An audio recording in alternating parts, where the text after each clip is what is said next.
Hello student, तो स्वागत है आपका एसएस एकेडमी में बच्चों। तो आज के इस वीडियो लेक्चर में हम लोग विद्युत आवेश एवं क्षेत्र का यानी इलेक्ट्रिक चार्ज एंड फील्ड का ये पार्ट 3 वीडियो है। और इस वीडियो में सबसे पहले अगर हम लोग देखें तो हम लोगों को 6 अंक का लड़ेगा पक्का एकदम। ठीक है बच्चों, 6 अंक का लड़ेगा। इस वीडियो में पर्टिकुलर जो जो आ चुके हैं वो आपको मैं बताऊंगा, और साथ ही साथ आपको नोट्स का भी जुगाड़ किया जाएगा, है ना। नोट्स का पीडीएफ भी मिल सकता है आपको, थोड़ा टाइम लग जाएगा लेकिन मिलेगा जरूर। और अगर ये नहीं मिला तो आप मान लीजिए कि आप वीडियो में स्क्रीनशॉट ले सकते हैं। ठीक है, हमने पूरा बढ़िया से एकदम सजा के एकदम बनाया है पीडीएफ, और उसको यहाँ पे दिखा के नोट्स मैं पढ़ाऊंगा और वहाँ से आप स्क्रीनशॉट ले लीजिएगा, राइट। उसके बाद इसमें one of the best VVI numerical भी चलेगा। तो आइए स्टार्ट करते हैं हम लोग, है ना। हाँ तो बच्चों, यहाँ पे सबसे पहले हमारा जो आज का टॉपिक होगा वो होगा आपका एक कूलाम का परिभाषा, राइट। एक कूलाम का परिभाषा होगा बच्चों कि एक कूलाम का परिभाषा क्या होगा, राइट। एक कूलाम का परिभाषा क्या होगा ये हम लोग जानेंगे। कि एक कूलाम का परिभाषा क्या होगा। सबसे पहले अगर बोल दिया जाए कि एक कूलाम का परिभाषा क्या होगा तो लिखा हुआ है साफ साफ आपको कि यदि किसी चालक में 1 एम्पीयर की विद्युत धारा 1 सेकेंड तक प्रवाहित किया जाए, है ना। यदि किसी चालक में 1 एम्पीयर की विद्युत धारा 1 सेकेंड तक प्रवाहित किया जाता है तो उस चालक में गुजरने वाले आवेश की मात्रा को एक कूलाम कहते हैं। ठीक है, या एक कूलाम होगा। इसको समझिए बात को। अब हम लोग इसको समझ लेते हैं पहले, राइट। अब अगर हम लोग समझ ले कि जैसे अगर मान लीजिए कि यहाँ पर कोई चालक है, मान लीजिए ये कोई तार है, चालक तार, है ना। और इसमें मान लीजिए कि आपका जो धारा है वो 1 एम्पीयर का धारा बह रहा है। जो धारा आई का जो मान है वो 1 एम्पीयर दिया हुआ है। अगर 1 एम्पीयर का धारा 1 सेकेंड तक इस चालक में प्रवाहित हो रहा है ना। इस चालक में 1 सेकेंड तक 1 एम्पीयर का धारा प्रवाहित हो रहा है तो इस चालक में जो उपस्थित आवेश होगा वो 1 कूलाम के बराबर होता है। ठीक है बच्चों, अब यहाँ पे अगर हम लोग देखें थोड़ा सा, यहाँ पे अगर इसको समझे इस बात को कि भाई एक कूलाम का परिभाषा क्या होगा, तो यहाँ पर देख लीजिए आप कि हम लोग जानते हैं कि Q बराबर क्या होता है, IT, है ना। Q बराबर IT। अब अगर हम लोग बोल दें कि यदि हम लोग धारा का मान, यदि धारा I का जो मान है वो 1 एम्पीयर ले लिया जाए और 1 एम्पीयर का धारा 1 सेकेंड तक आपको प्रवाहित किया जाए, मतलब T बराबर 1 सेकेंड हो, तो अब मैं बोल दूं कि तो आवेश कितना होगा। तो इसलिए आवेश Q बराबर होता है, I का मान 1 रख दीजिए और T का मान आपको कितना रख देना है, 1 सेकेंड, है ना। 1 कूलाम 1 एम्पीयर और ये 1 सेकेंड। तो हम बोल सकते हैं कि जो आवेश होगा ना ये कितना निकल के आएगा, 1 कूलाम निकल के आएगा। ठीक है बच्चों, कहने का मतलब है कुल मिलाकर यहाँ पर, इसको फिर से समझ लेते हैं थोड़ा सा। हमने बोल दिया कि तो आवेश Q जो होगा ये 1 कूलाम हो जाएगा।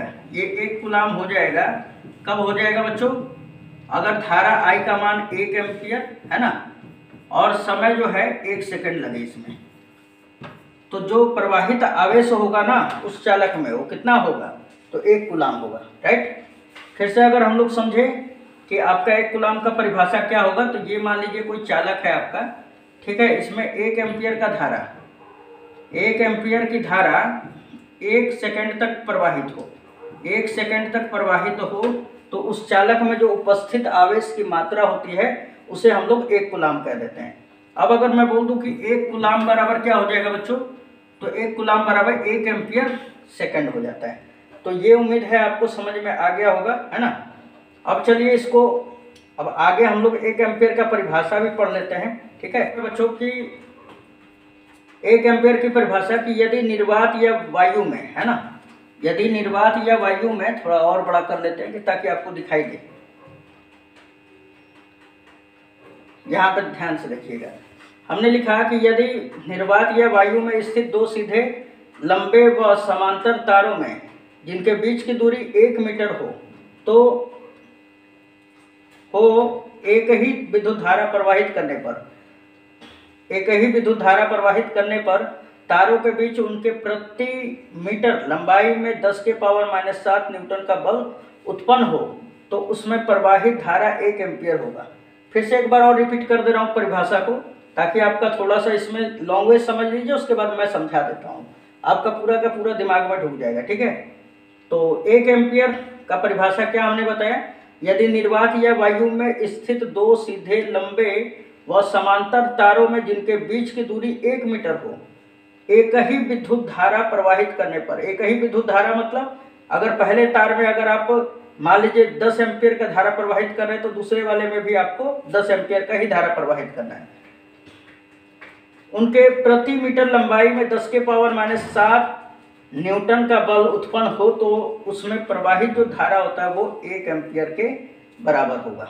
ठीक है, अर्थात 1 एम्पियर बराबर क्या होगा बच्चों, तो 1 कूलाम गुणे 1 सेकेंड, सेकेंड इनवर्स हो जाता है। ठीक है, अब इस चीज को हम लोग डीपली में समझ लेते हैं। ठीक है, आइए इसको समझते हैं हम लोग।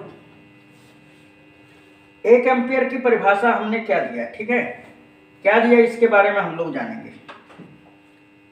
यहाँ पे थोड़ा ध्यान दीजिएगा। मान लीजिए कि ये दो समांतर तार हैं, ये दो समांतर तार हैं और ये दोनों के बीच का जो दूरी है ना वो 1 मीटर है। इन दोनों के बीच का जो दूरी है बच्चों वो 1 मीटर दे चुका है ना। इन दोनों के बीच का गैप जो होना चाहिए वो 1 मीटर होना चाहिए और इसमें एक ही धारा भी प्रवाहित होना चाहिए। अगर मान लीजिए धारा अगर इसमें I प्रवाहित हो रहा है तो इसमें भी धारा I।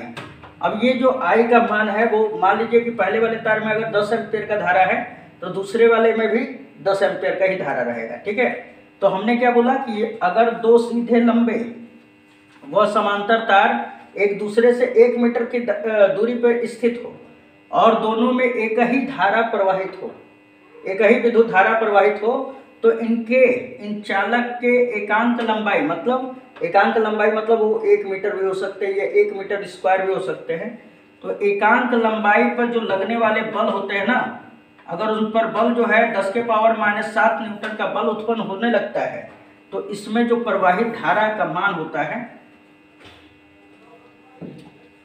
इसमें जो प्रवाहित धारा का मान होता है वही धारा क्या होता है बच्चों, 1 एम्पियर कहलाता है। ठीक है, क्या कहलाता है आपका, 1 एम्पियर कहलाता है। राइट, फिर से समझ लेते हैं हम लोग कि हमने क्या बोला कि अगर दो सीधे लंबे व समांतर तार हो जिनके बीच की दूरी 1 मीटर हो, है ना, और अगर ये दोनों तार में एक ही धारा प्रवाहित कर दिया जाए, एक ही धारा प्रवाहित कर दिया जाए और इनके इस चालक तार के प्रति एकांक लंबाई पर 10 के पावर -7 न्यूटन का बल उत्पन्न हो जाए तो इसमें जो चालक में जो प्रवाहित धारा है बच्चों वो धारा क्या होता है, 1 एम्पियर के बराबर होता है। ठीक है, तो अब इसको समझ लेते हैं हम लोग। इस चीज को अगर हम लोग समझे कि आपका विद्युत धारा 1 एम्पियर, पहले तो हम लोग क्या जानते हैं कि चूंकि हम लोग जानते हैं कि Q बराबर क्या होता है, IT होता है। अब यहाँ से अगर I का मान निकाल ले तो ये T गुना में है और इधर जाएगा तो भाग में, तो Q बटा में T हो जाएगा, है ना। हमने बोला कि यदि आवेश का मान अगर 1 कूलाम कर दे और समय का मान 1 सेकंड ले ले तो ये जो धारा होगा ना, ये धारा ये किसके बराबर होगा, 1 एम्पियर के बराबर हो जाएगा। अब अगर मैं बोलना चाहूं कि 1 एम्पियर बराबर क्या होगा, 1 एम्पियर बराबर क्या होगा बच्चों, तो 1 कूलाम और ये सेकंड है, इसको ऊपर लेके जाइए तो सेकंड इनवर्स हो जाएगा। तो 1 एम्पियर बराबर 1 कूलाम सेकंड इनवर्स। तो ये बोर्ड में ना काफी आता है और अभी अभी हमने क्या बताया कि 1 कूलाम बराबर क्या होता है बच्चों, 1 कूलाम बराबर 1 एम्पियर सेकंड होता है। ये भी बोर्ड में आया हुआ है। तो आपका परिभाषा भी दे देता है कभी कभी, 1 एम्पियर का परिभाषा तो आया हुआ था, ठीक ना, और इसमें ऑब्जेक्टिव तौर पे भी दे देता है आपको। तो इन बातों को थोड़ा सा ख्याल कीजिएगा, आपका कम से कम ये तो 2-3 नंबर का तो इसी तरह लड़ जाता है। ठीक है, चलिए, एक चैप्टर से बहुत अंक नहीं आता है, मतलब मेरा बताने का मतलब है कि उस पर कौन कौन से क्वेश्चन है जो उस चैप्टर में से आ चुके हैं बोर्ड एग्जाम में, है ना, उस टॉपिक से वो चीज़ मैं बताता हूँ यहाँ पे। चलिए अब आगे देख लेते हैं हम लोग। हाँ तो स्टूडेंट, अब हमारा ये न्यूमेरिकल है जो कि दिया हुआ है कि 8 कूलाम ऋण आवेश में विद्यमान इलेक्ट्रॉनों की संख्या ज्ञात करें, है ना। 8 कूलाम आपको ऋण आवेश में बताना है क्या बच्चों? तो आपको बताना है इलेक्ट्रॉनों की संख्या। तो हमने लिख दिया कि चूंकि दिया है। अब 8 कूलाम किसका मान है बच्चों? तो ये आपका आवेश का मान है ना। तो Q = 8 कूलाम दे चुका है। आपको बोल रहा है कि इलेक्ट्रॉनों की संख्या ज्ञात कीजिए, यानी नंबर ऑफ इलेक्ट्रॉन का मान ज्ञात करना है, राइट। अब अगर हम लोग इसको देख ले तो हम लोग चूंकि क्या जानते हैं, Q बराबर होता है Ne। अब हमें तो निकालना है नंबर ऑफ इलेक्ट्रॉन, तो E गुणा में है और इधर आएगा तो भाग में, तो हमारा N बराबर क्या हो जाएगा? Q और बटा में E। तो हमने Q बटा में E लिख दिया, ठीक है। अब Q का मान रख दीजिए आप। Q का मान कितना दिया हुआ है? 8 कूलाम। तो Q का मान हमने यहाँ पे 8 कूलाम रख दिया है। उसके बाद इलेक्ट्रॉन पर आवेश कितना होता है बच्चों? 1.6 × 10⁻⁹ कूलाम, राइट। अब अगर हम लोग थोड़ा सा और यहाँ पे देख लें, अगर हम लोग, तो यहाँ से मैंने डेसिमल हटा दिया तो एक जीरो ऊपर बढ़ जाएगा, तो ये हो जाएगा 80 और यहाँ पे बचेगा बटा में 16। अब ये 10⁻⁻19 जो है आपका यहाँ पर, ये आपका दिया हुआ माइनस में और ऊपर लेके जाएंगे तो क्या हो जाएगा? प्लस में। तो 10⁻19 हो गया। अब 16 पचे कितना होता है? 80, 5 बार में चला जाएगा। यानी अब हमारा जो इलेक्ट्रॉनों की संख्या N का जो मान निकल के आता है बच्चों, N बराबर 5 × 10⁻19 इलेक्ट्रॉन के बराबर होगा, राइट। ये आप देख सकते हैं, ठीक है। 5 × 10⁻19 इलेक्ट्रॉन के बराबर होगा। चलिए, तो ये उम्मीद है आपको समझ में आ गया होगा। अब चलते हैं हम लोग नेक्स्ट टॉपिक की तरफ चलते हैं, हम लोग मूव करते हैं, राइट। तो यहाँ पे देखिए, अब हम लोग पढ़ेंगे बच्चों यहाँ पर कूलाम का नियम, जिसे हम लोग कूलाम्स लॉ भी कहते हैं, और ये वन ऑफ द बेस्ट बोल दिया जाए VVI टॉपिक होता है, ठीक है। अब देखिए, ये कूलाम का नियम अभी तक तो बोर्ड एग्जाम में नहीं दिया है ना, लेकिन हाँ, इससे रिलेटेड जो बीच बीच में जो वैल्यू आता है, एप्सिलॉन नॉट का मान, फिर 1/4 का एप्सिलॉन नॉट का मान, है ना, आपका पानी के लिए परावैद्युतांक का मान, ये सब करके बहुत सारे क्वेश्चन बनते हैं यहाँ से। तो लगभग हम बता दें, इस नियम को पूरा प्रूफ करते करते हम लोग लगभग, प्रूफ नहीं, इस नियम को बताते बताते लगभग 3 से 4 नंबर मैं आपको बता दूंगा कि 3-4 नंबर का ये क्वेश्चन आ चुका है बोर्ड में, राइट। चलिए, यहाँ पे देख लेते हैं हम लोग। सबसे पहले हम लोग कूलाम का नियम समझें, उससे पहले हम लोग यहाँ पे थोड़ा सा शॉर्टकट में समझ लेते हैं, ताकि ये पूरा का पूरा क्लियर हो जाए, राइट। तो यहाँ पे देखिए, अगर मैं इसको समझाना चाहूँ तो यहाँ पे थोड़ा ध्यान दीजिएगा मेरे तरफ, राइट। देखिए बच्चों लोग, कूलाम का जो नियम होता है, उस नियम के अनुसार क्या होता है, मान लीजिए कि यहाँ पर कोई 2 बिंदु आवेश है हमारा, ये यहाँ पर कोई Q1 आवेश है और यहाँ पर कोई Q2 आवेश है ना। ये 2 बिंदु आवेश दे चुका है, Q1 और Q2, और इनके बीच का जो ये डिस्टेंस आप देख रहे हैं, ये वाला, ये जो डिस्टेंस है वो R है ना, दोनों आवेशों के बीच का दूरी R है। तो कूलाम जी ने क्या कहा था? कूलाम जी क्या किए थे कि इन दोनों आवेशों के बीच जो लगने वाला आकर्षण और प्रतिकर्षण बल होता है, इसके बारे में इन्होंने व्याख्या किया और देखा कि बिंदु आवेश के कारण हमारा जो लगने वाला बल होता है इन दोनों के बीच में, वो बल कई प्रकार से आपका मान बढ़ता है, प्रभावित होता है। 2-3 कंडीशन है जिसके कारण वो प्रभावित होने लगता है। तो उसी का खोज करके और एक नियम प्रस्तुत कर दिया, उसी को कूलाम का नियम कहा जाता है और उसको समझते हैं हम लोग, है ना। अब देखिए, पहले हम लोग समझ लेते हैं कि आकर्षण या प्रतिकर्षण बल क्या होता है। तो मान लीजिए अगर 2 आवेश हैं हमारे, ये प्लस है और ये प्लस है ना, 2 प्लस आवेश है, तो ये एक दूसरे को प्रतिकर्षित करेगा, मतलब ये वाला इसको इधर के डायरेक्शन में ढकेलेगा और ये वाला इसको इधर की ओर ढकेलेगा।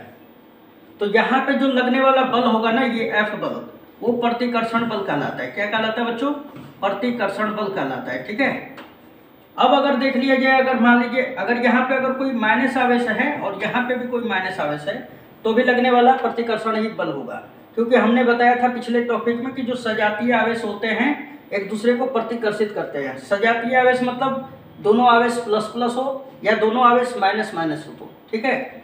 अब उसके बाद अगर हम लोग नेक्स्ट अगर बात करें यहाँ पर, अगर मान लीजिए कि कोई एक आवेश प्लस रहे और दूसरा माइनस में रहे, है ना, तो ये दोनों के बीच में आकर्षण होता है, मतलब ये वाला इसको इधर की ओर खींचेगा अपनी ओर, है ना, ये वाला जाएगा इधर की ओर, और ये वाला इसको खींचेगा तो ये आएगा इधर की ओर।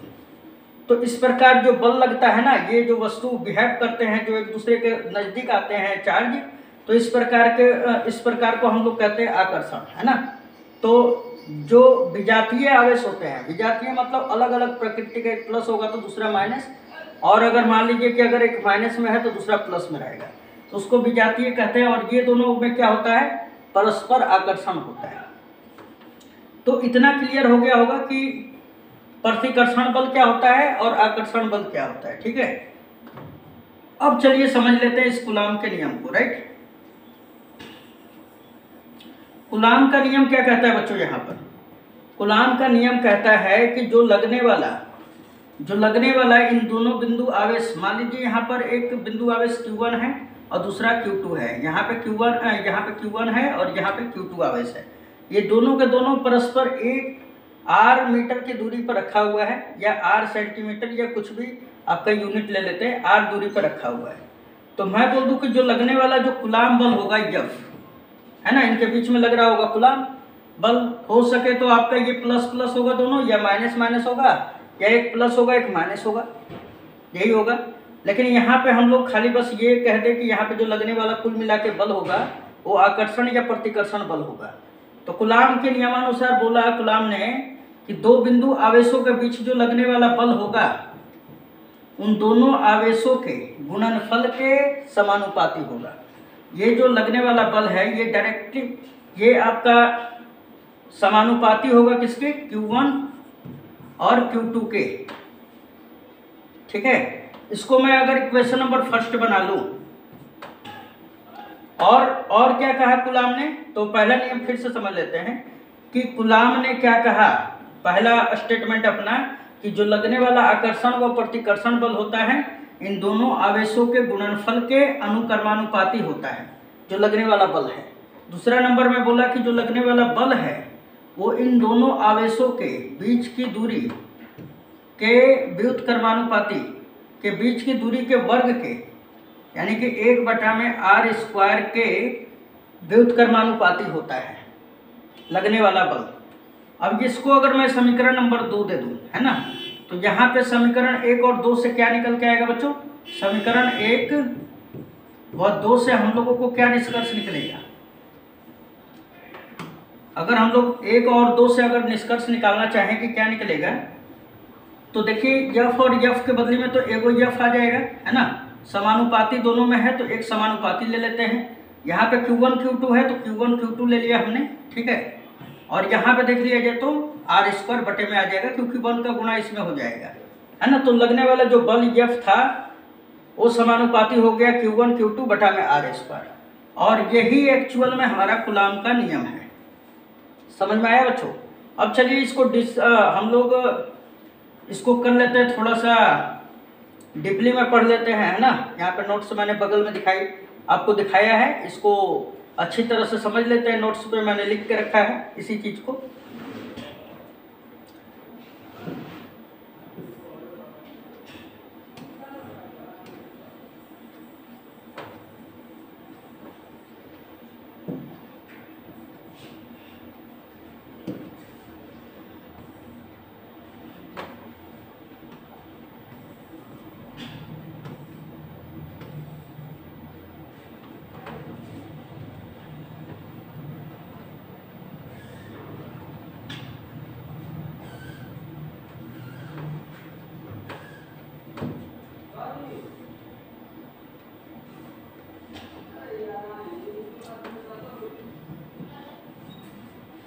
तो यहाँ पे देख सकते हैं बच्चों, मैंने एकदम बढ़िया से एकदम सजा के लिखा है कूलाम का नियम यानी कूलॉम्स लॉ।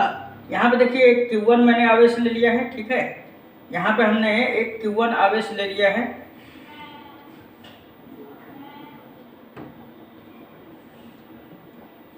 यहाँ पे हमने एक Q1 आवेश ले लिया है और ये हमने Q2 आवेश ले लिया है, ठीक है। इनके बीच का जो दूरी है आपको देख सकते हैं r हमने दे दिया है, जो लगने वाला बल है वो F बल है। तो यहाँ पे अगर मैं कूलाम के नियम को स्टेटमेंट के रूप में लिखूं तो किस प्रकार लिखूंगा, कूलाम के नियमानुसार दो स्थिर बिंदु आवेश हो, स्थिर बिंदु मतलब दोनों आवेश जो है इस चैप्टर के अंतर्गत हम लोग स्थिर आवेश यानी रुके हुए आवेश के बारे में ही अध्ययन करेंगे। और यहाँ पे जो लगने वाला बल होगा वो स्थिर आवेश पर ही लगेगा। तो कूलाम के नियमानुसार दो स्थिर बिंदु आवेशों के मध्य लगने वाला कूलाम बल उन आवेशों के, है ना, ये दोनों आवेश है Q1 और Q2 के गुणनफल के समानुपाती होता है। कौन? लगने वाला बल। ओके, तो इसको समीकरण नंबर 1 दे दिया हमने। उसके बाद फिर क्या यहाँ पे दिया हुआ है बच्चों, यहाँ पे फिर दिया हुआ है कि और आवेशों के मध्य के दूरी मतलब r, है ना, दूरी के वर्ग के व्युत्क्रमानुपाती होता है। कौन? कूलाम बल। कूलाम बल F बराबर क्या हो जाता है, तो समानुपाती होता है 1/r² के। ये क्या हो गया? समीकरण नंबर 2।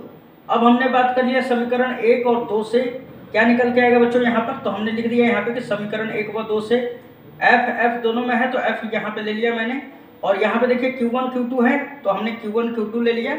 और ये 1/r² है, तो 1 का अगर Q1 Q2 में गुणा कराएंगे ना, तो Q1 Q2 r² हो जाएगा, राइट। चलिए अब आगे देख लेते हैं इसको। अब थोड़ा यहाँ पे ध्यान दीजिएगा आप। अब हम लोग क्या कर लेते हैं ना बच्चों कि यहाँ पर अगर देखा जाए तो हमने यहाँ पे समानुपाती का सिंबल हटा दिया है, ठीक है। समानुपाती का सिंबल हटा देते हैं तो क्या आ जाता है? K आ जाता है। अब K क्या है बच्चों यहाँ पर, तो हमने यहाँ पे परिभाषित कर दिया है कि जहाँ K एक नियतांक है जिसे परावैद्युतांक कहते हैं, ठीक है। जहाँ K क्या है बच्चों, तो परावैद्युतांक है और इसी को नियतांक भी कहा जाता है। तो K का जो इम्पोर्टेंस है ना इस चैप्टर में काफ़ी बहुत ज़्यादा है, ठीक है। इसको ध्यान में रखिएगा आप लोग। ऑब्जेक्टिव में K का मान पूछ देता है, तो अब इन्हीं सबको देखेंगे आगे हम लोग। तो बस यही हमारा जो F बराबर K Q1 Q2/r², यही आपके कूलाम के नियम का व्यंजक है, ठीक है। अब हम लोग यहाँ पे लिख दिए, हमने लिख दिया बच्चों क्या कि यह कूलाम के नियम का व्यंजक है। अब हम लोग देखिए, अब जो पढ़ेंगे ना एक्चुअल में जो बोर्ड में आने वाला है ना, वो हम लोग पढ़ेंगे इस परावैद्युतांक K के बारे में, राइट। ये आप देख रहे हैं K, इसी के बारे में पढ़ेंगे। तो हमने अब यहाँ पे हेडिंग लगा दिया कि K परावैद्युतांक का मात्रक। अब परावैद्युतांक का मात्रक निकालेंगे तो यही वाला जो कूलाम बल F का फॉर्मूला है ना, ये हमने लिख लिया है यहाँ पर, ठीक है। F बराबर K Q1 Q2/r²। अब यहाँ पे थोड़ा ध्यान दीजिएगा, अगर मेरे को K का मान निकालना है तो ये r² जो है गुणा में है, सॉरी यहाँ पे भाग में है, इधर आएगा तो गुणा में हो जाएगा। तो क्या होगा, ये r² का F में गुणा हो जाएगा तो FR², ठीक है। यहाँ पे मैं लिख के भी बता दे रहा हूँ आपको। तो यहाँ पे क्या हो जाएगा FR² और ये Q1 Q2 गुणा में है और इधर आएगा तो भाग में, Q1 Q2 और इधर क्या बचेगा बच्चों, तो K बच जाएगा। तो हमने K को हम लोग इधर लिख ले चाहे इधर लिख दे, तो हमने इधर लिख दिया है। K बराबर क्या हो गया फॉर्मूला, तो FR² बटा में Q1 Q2, ठीक है। अब अगर मैं आगे इसको अगर बताना चाहूँ तो यहाँ पे देखिए, अब इसके मात्रक यहाँ से निकाल सकते हैं हम लोग, है ना। यहाँ पे इसका मात्रक हम लोग निकाल सकते हैं। अब अगर इसके मात्रक का बात करें तो F क्या है हमारा, तो लगने वाला बल है। तो हमारा बल का मात्रक क्या होता है, न्यूटन। और R क्या है, तो दोनों आवेशों के बीच का दूरी है ना। तो दूरी का मात्रक क्या होता है, मीटर। तो हम यहाँ पे r² है तो यहाँ पे मीटर² लिख दिया। Q1 का मात्रक क्या होगा, कूलाम। इस Q1 का मात्रक कूलाम, कूलाम का कूलाम में गुणा होगा तो कूलाम²। तो अब आप इसका मात्रक क्या लिख सकते हैं बच्चों यहाँ पर, तो आप इसी को लिख सकते हैं न्यूटन मीटर², है ना। और ये प्रति कूलाम² हमने लिख दिया। अब ये न्यूटन मीटर² तो मैंने एज चीज लिख दिया, इसको ऊपर ले जाएंगे ना तो कूलाम का पावर -2 हो जाएगा। या अगर मैं लिखना चाहूँ यहाँ पर तो हिंदी में भी लिख सकते हैं आप कि न्यूटन मीटर² और ये कूलाम इनवर्स 2 हो जाएगा, ठीक है। तो उम्मीद है ये आपको समझ में आ गया होगा। चलिए, तो आप इतने का स्क्रीनशॉट भी ले सकते हैं, ठीक है। ये अगर मैं इसको अगर थोड़ा सा साफ कर देता हूँ, उसके बाद आप इसका स्क्रीनशॉट भी ले सकते हैं बच्चों, इसका आप स्क्रीनशॉट भी ले सकते हैं, है ना।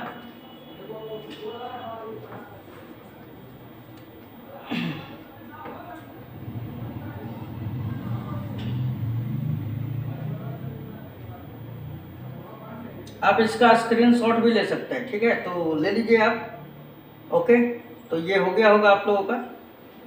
अब चलिए हम लोग अब आगे भी इसमें देख लेते हैं और भी थोड़ा। तो हमने क्या जाना कि जो परावैद्युतांक K का जो वैल्यू होता है, K का जो मात्रक होता है परावैद्युतांक का, आपको ध्यान में रख लेना है, न्यूटन मीटर² प्रति कूलाम² होता है। या आपको ये वाले फॉर्म में भी दे सकता है और हिंदी में भी दे देता है, तो थोड़ा ध्यान में रखिएगा, ठीक है। ऑब्जेक्टिव आ जाता है यहाँ से। चलिए अब आगे देख लेते हैं हम लोग।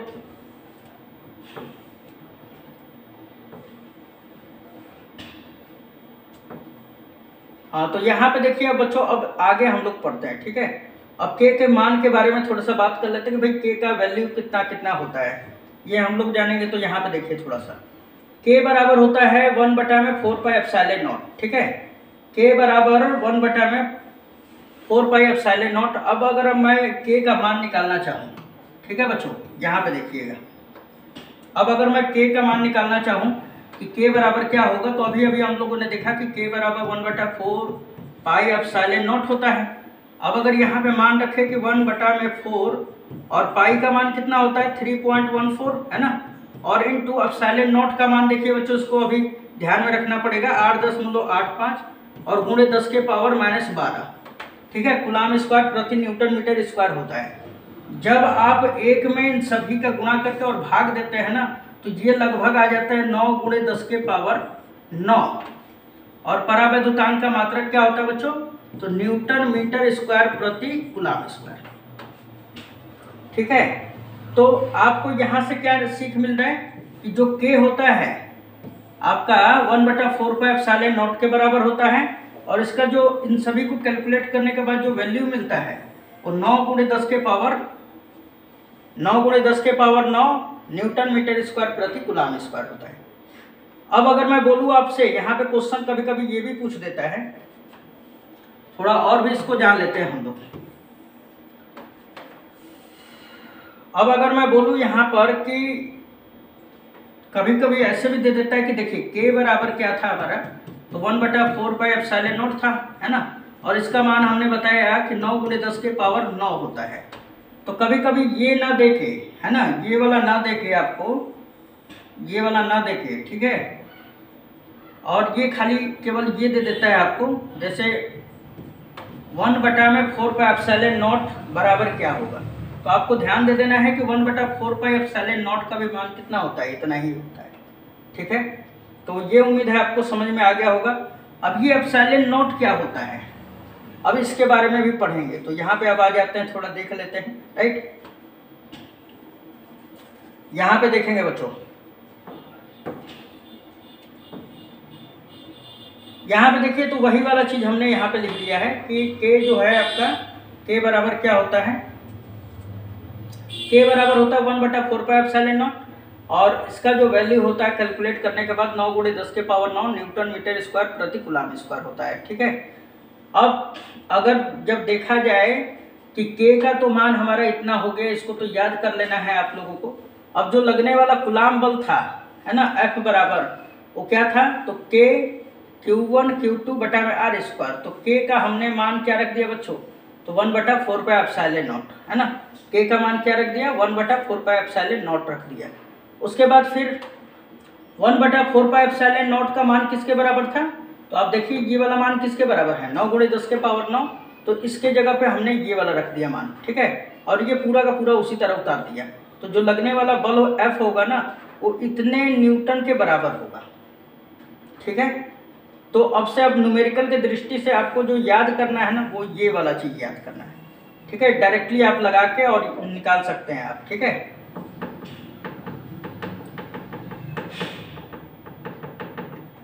ओके, तो इतना समझ में आया।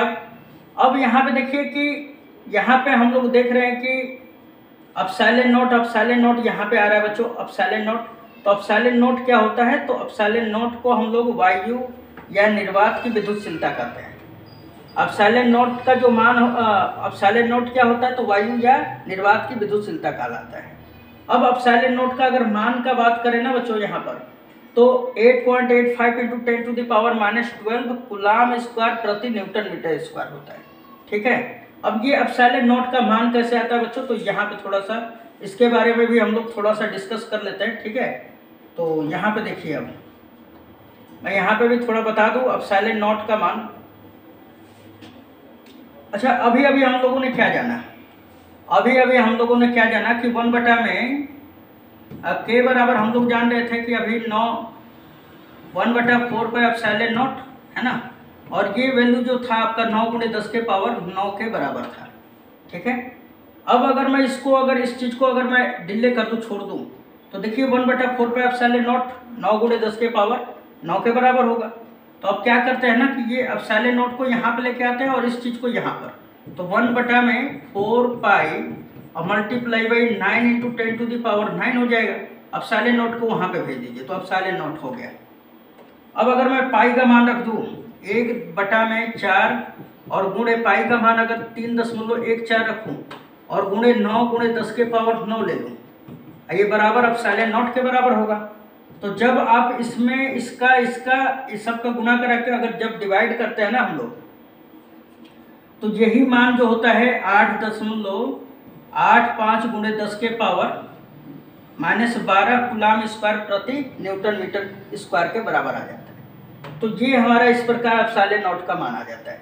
अब अगर हम लोग अगर मात्रक का बात कर ले बच्चों थोड़ा सा, कि मात्रक क्या होगा, है ना, तो मात्रक बस आप देखिए के का जो मात्रक होता है क्या होता है हमारा, तो न्यूटन मीटर स्क्वायर प्रति कूलाम स्क्वायर। अब एप्सिलॉन नॉट को जब यहाँ पे लेके आएंगे और ये वाला मान यहाँ पे जब जाएगा, तो ये तो कांस्टेंट है, इसका तो कोई मात्रक ही नहीं होगा। हमने क्या बोला कि के बराबर अगर ये कांस्टेंट है इसको छोड़ दो, तो के बराबर 1 में एप्सिलॉन नॉट हो जाएगा, है ना। थोड़ा समझिए इसको। अब अगर मैं देखूं कि अगर 4 पाई को अगर कांस्टेंट मैं मान ले रहा हूं, तो के बराबर 1 में खाली एप्सिलॉन नॉट बचेगा। मैं मात्रक के लिए बस यूज कर रहा हूं, ठीक है ना। तो अब अगर मैं परावैद्युतांक का मात्रक लिख दूं, मैं एप्सिलॉन नॉट को यहाँ पे लाता हूँ, के को यहाँ पे भेज देता हूँ, तो के एप्सिलॉन नॉट बराबर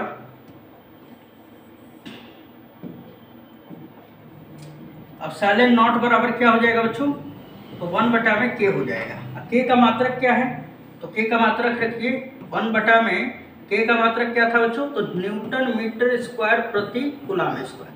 अब कूलाम स्क्वायर ऊपर चला जाएगा, तो ये मिलेगा कूलाम स्क्वायर बटे में न्यूटन मीटर स्क्वायर। तो अब अगर मैं एप्सिलॉन नॉट का मात्रक बोलना चाहूँ, तो कूलाम स्क्वायर प्रति न्यूटन मीटर स्क्वायर। तो ये हमने आपको बस थोड़ा सा समझाने के लिए ये बता दिया। आप सिंपली बस इसको याद करके रख लीजिए, है ना, कि एप्सिलॉन नॉट का मात्रक क्या होगा। चलिए ठीक है, अब चलते हैं हम लोग देख लेते हैं, उस पर नोट्स पे देख लेते हैं।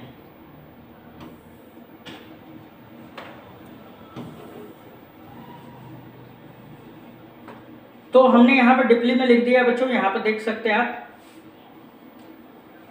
हमने यहाँ पे लिख दिया है क्या कि एप्सिलॉन नॉट का जो मात्रक होगा वो क्या होगा, तो कूलाम स्क्वायर प्रति न्यूटन मीटर स्क्वायर, या आप लिख सकते हो कूलाम स्क्वायर प्रति न्यूटन मीटर स्क्वायर, ये प्रति इस तरह भी लिख सकते हैं। ठीक है, अब यहाँ पे थोड़ा ध्यान दीजिएगा, ये हमने कूलाम स्क्वायर लिख दिया, ठीक है, इसका और भी एक मात्रक हो जाता है, ये कूलाम स्क्वायर मैंने लिख दिया। उसी तरह न्यूटन मीटर स्क्वायर है ना, तो हमने न्यूटन मीटर ले लिया और मीटर गुणे में कर दिया है, ठीक है। तो अब देखा जाए यहाँ पे थोड़ा सा ध्यान से देखिएगा, अब कूलाम स्क्वायर बटे में न्यूटन मीटर किसके बराबर होता है, 1 फैरेड के बराबर होता है, ठीक है। यहाँ पे मैंने कोष्टक में भी लिख दिया बच्चों, ध्यान से थोड़ा सा यहाँ पे देख लीजिए। यहाँ पे देखिए 1 फैरेड बराबर कितना है हमारा, तो 1 कूलाम प्रति न्यूटन मीटर। तो अब देखिए यहाँ पे थोड़ा मैं इसको इस वाले चीज़ के जगह पर हम लोग क्या रख सकते हैं बच्चों, तो इसके जगह पे हम लोग 1 फैरेड रख सकते हैं यहाँ पर। तो हमने इसके जगह पे फैरेड रख दिया, और ये क्या है हमारा बटे में मीटर है। तो अब इस मीटर का पावर 1 है, अब इसको ऊपर लेके जाएंगे ना तो मीटर इन्वर्स हो जाएगा।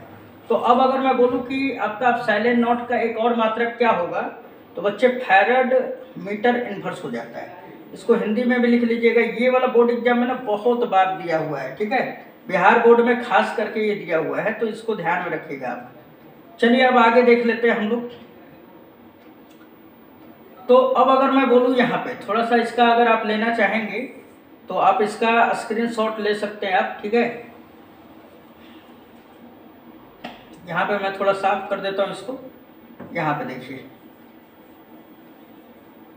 इसको मैंने साफ कर दिया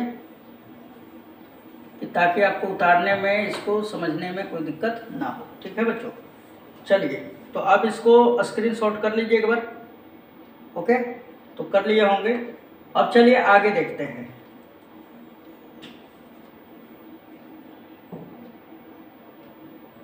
एप्सिलॉन नॉट का मान तो सारा क्लियर हो गया।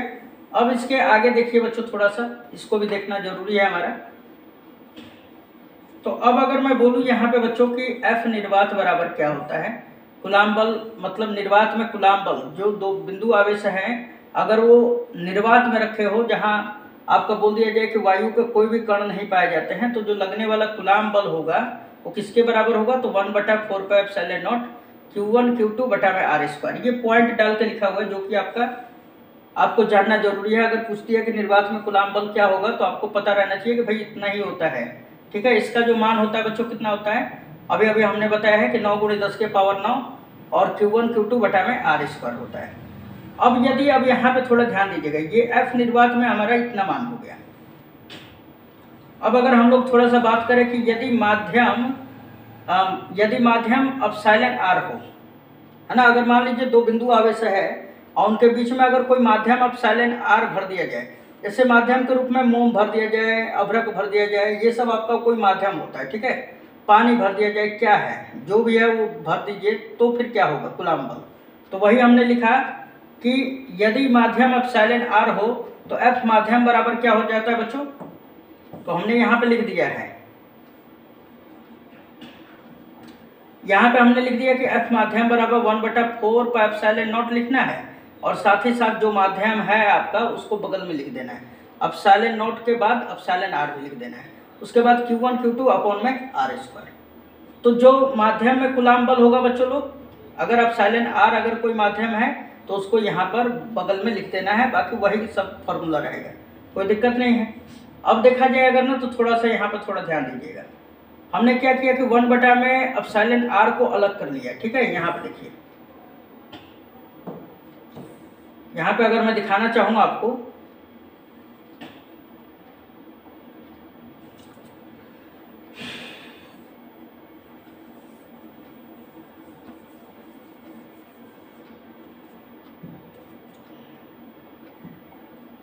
यहाँ पे देखिए बच्चों कि हमने 1/εr बाहर कर लिया, तो क्या बचेगा वहाँ पे 1/4πε0 Q1 Q2 बटा में r², जो वहाँ पे सारा का सारा रख देंगे, खाली 1 बटा में एप्सिलॉन r को बाहर निकाल देंगे।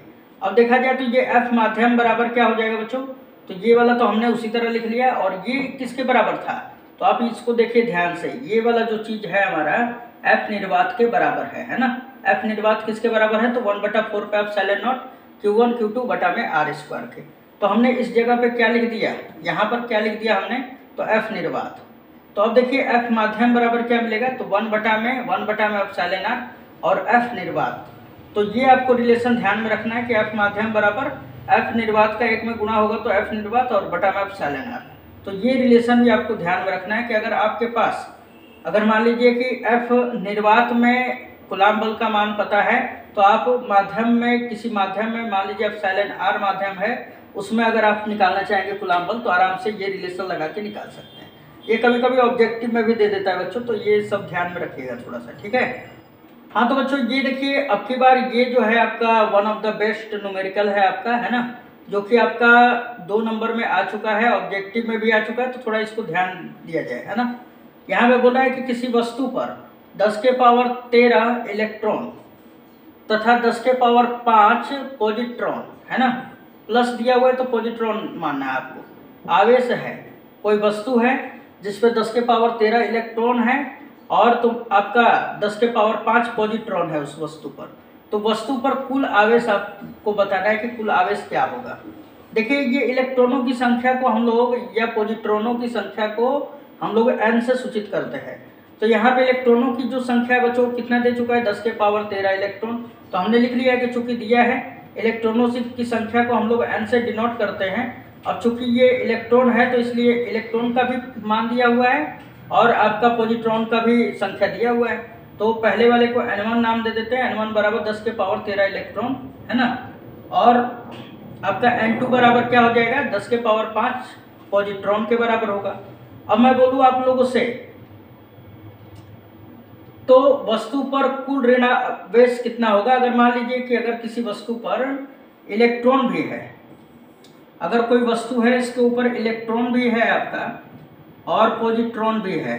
तो पहले तो आप ये पता लगाइए कि इसके ऊपर, वस्तु के ऊपर कितने कुल ऋण आवेश हैं, उसके बाद इस वस्तु पर कुल कितने धन आवेश हैं। अगर इसका पता चल जाता है तो दोनों को जोड़ देंगे तो कुल आवेश निकल के आ जाएगा बच्चों। तो यहाँ पे देखिए अब हमने क्या किया है आगे, तो हमने लिख दिया यहाँ पे देखिए कि वस्तु पर अगर हम लोग वस्तु पर हम लोग कुल ऋण आवेश निकालना चाहें तो यहाँ पे आवेश Q बराबर क्या होता है, आवेशों के क्वांटमीकरण के अनुसार Ne। अब यहाँ पे देखा जाए तो इलेक्ट्रॉनों की हमें इलेक्ट्रॉन इस वस्तु पे हमें ऋण आवेश निकालना है, तो Q1 बराबर N1 इंटू E माइनस, यानी इलेक्ट्रॉन न्यूनतम आवेश E के पूर्ण गुणज के रूप में होता है जो आवेश होता है ना, तो Q बराबर N1 E माइनस। अब यहाँ पे देखिए कि N1 का मान कितना है बच्चों, तो N1 का मान यहाँ पे 10 के पावर 13 इलेक्ट्रॉन है। तो हम लोग N1 का मान हम लोग रखेंगे 10 के पावर 13, और इलेक्ट्रॉन पे न्यूनतम आवेश कितना होता है, minus 1.6 into 10 to the power minus 19 coulomb. ठीक है, अब यहाँ पे देखिए ये माइनस का 1.6 तो मैंने लिख दिया वहाँ पर। ठीक है, यहाँ पे थोड़ा ध्यान दीजिएगा, यहाँ पे हमने लिख दिया बच्चों, यहाँ पे लिख दिया है क्या हमने, ये माइनस का 1.6 जो है यहाँ पे लिख दिया है, और 10 के पावर 13 में से 19 में से 13 घटेगा तो कितना बचेगा, 10 के पावर माइनस 6 कूलम, है ना। तो यानी कि जो आवेश Q का मान है बच्चों कितना निकल के आएगा, Q1 का मान माइनस 1.6 गुणे 10 के पावर माइनस 6 कूलम। अब इसी प्रकार ये देखिए वस्तु पर कुल ऋण आवेश था, अब हम लोग निकालेंगे क्या, कुल धन आवेश। तो कुल धन आवेश Q बराबर, अब की बार हमारा Q2 होगा, तो Q2 बराबर क्या होगा, N2 इंटू E प्लस। अब N2 का मान रख दीजिए यहाँ पर, है ना। N2 का मान देखिए यहाँ पर क्या है, 10 के पावर 5 पॉजिट्रॉन, तो हमने यहाँ पे N2 की जगह पे 10 के पावर 5 रख दिया। और उसके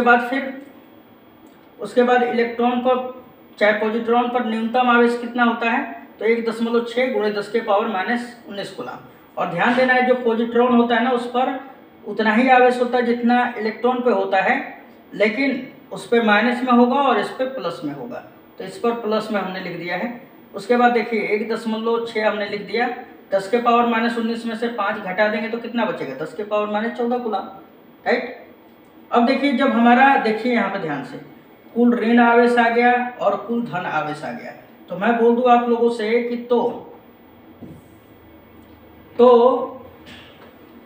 वस्तु पर, अगर मैं बोलूं कि वस्तु पर कुल आवेश क्या हो जाएगा बच्चों, तो देखिए Q1 और Q2 दोनों का मान उठा के बस सिंपली जोड़ देना है ना, जो कि हमने यहाँ पे लिख दिया है कि Q बराबर क्या होगा, तो Q1 प्लस Q2। तो यहाँ पे देखिए Q1 का मान हमने यहाँ से रख दिया, देखिए वहाँ पर Q1 का मान minus 1.6 into 10 to the power minus 6 coulomb है, तो Q1 का मान हमने उठा के रख दिया यहाँ पर। फिर Q2 का मान यहाँ पे देखिए कितना निकाले हैं, प्लस 1.6 गुणे 10 के पावर माइनस 14 कूलम हमने रख दिया। उसके बाद यहाँ पे थोड़ा ध्यान दीजिएगा, क्या क्या कॉमन है वो निकाल लेते हैं। देखिए माइनस 1.6 और गुणे 10 के पावर माइनस 6 निकालते हैं हम लोग, ठीक है।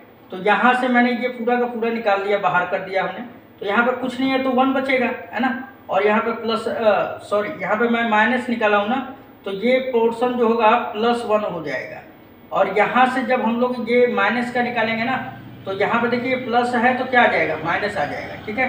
-1 ये तो पूरा खत्म हो जाएगा 1.6। अब ये 10 के पावर -14 में से जब 6 निकलेगा तो 10 के पावर -8 बच जाएगा, या आप इतना भी छोड़ सकते हैं, कोई दिक्कत नहीं है, ओके। तो इतना कूलम आवेश जो होगा उस वस्तु पे होगा। अब देखिए इसको स्क्रीनशॉट ले लेते हैं इसको, है ना। चलिए, तो ये है हमारा पहला, ये शॉट रहेगा। उसके बाद अगर आप उतार लिए होंगे तो अब आगे वाला देखेंगे हम लोग। ये देखिए ये वाला हो गया, राइट। अब देखिए इसी में न्यूमेरिकल नंबर सेकंड आ जाता है, दूसरा आ जाता है आपका एक और बहुत बढ़िया आपका न्यूमेरिकल है, तो ये भी समझ लेते हैं, ठीक है। यहाँ पे बोल रहा है कि एक आवेशित चालक पर 4000 इलेक्ट्रॉन बहुमूल्य में है, तो वस्तु पर उपस्थित आवेश तथा उसकी प्रकृति आपको बताना है, ठीक है। तो यहाँ पे देखिए 4000 इलेक्ट्रॉन है, तो पहले देखिए यहाँ पे क्या पूछ रहा है क्वेश्चन में, बोला है कि आवेश बताइए, आवेश का मान बताना है। उसके बाद उसका नेचर बताना है, यानी प्रकृति बताना है कि वो प्लस में होगा कि माइनस में होगा, ये चीज़ बताना है। तो आप यहाँ पे पहले अगर फोकस करें कि क्वेश्चन क्या कह रहा है, तो इसमें 4000 इलेक्ट्रॉन है, यानी इलेक्ट्रॉनों की संख्या कितना दे दिया बच्चों। थोड़ा सा और मैं बड़ा कर दे रहा हूँ, दिखाई दे रहा है कि नहीं आप लोगों को, ये देखिए। तो अब अगर मैं बात करूँ यहाँ पर, ठीक है, तो यहाँ पर 4000 इलेक्ट्रॉन दिया हुआ है, तो मतलब इलेक्ट्रॉन n का जो मान है वो 4000 दिया हुआ है। पूछ रहा है कि कुल आवेश यानी Q का मान आपको बताना है और उसका नेचर भी बताना है कि क्या होगा। तो अब इस चीज़ को देखिए, यहाँ पे हमने लिखा है क्या, यहाँ पे हमने लिख दिया बच्चा कि चूंकि दिया है नंबर ऑफ इलेक्ट्रॉन कितना दिया हुआ है 4000, हमें आवेश Q का मान निकालना है। अब आवेशों के क्वांटमीकरण के अनुसार क्या होता है, Q बराबर आपका,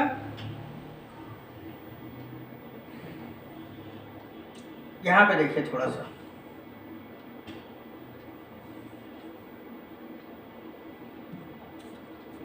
Q बराबर आवेशों के क्वांटमीकरण के अनुसार Q बराबर NE होता है ना। तो N का मान रख दीजिए आप, N का मान कितना है 4000, तो यहाँ पे हमने 4000 रख दिया N का मान। उसके बाद फिर एक इलेक्ट्रॉन पर आवेश कितना होता है न्यूनतम, -1.6 इंटू 10⁻⁻19 कूलम।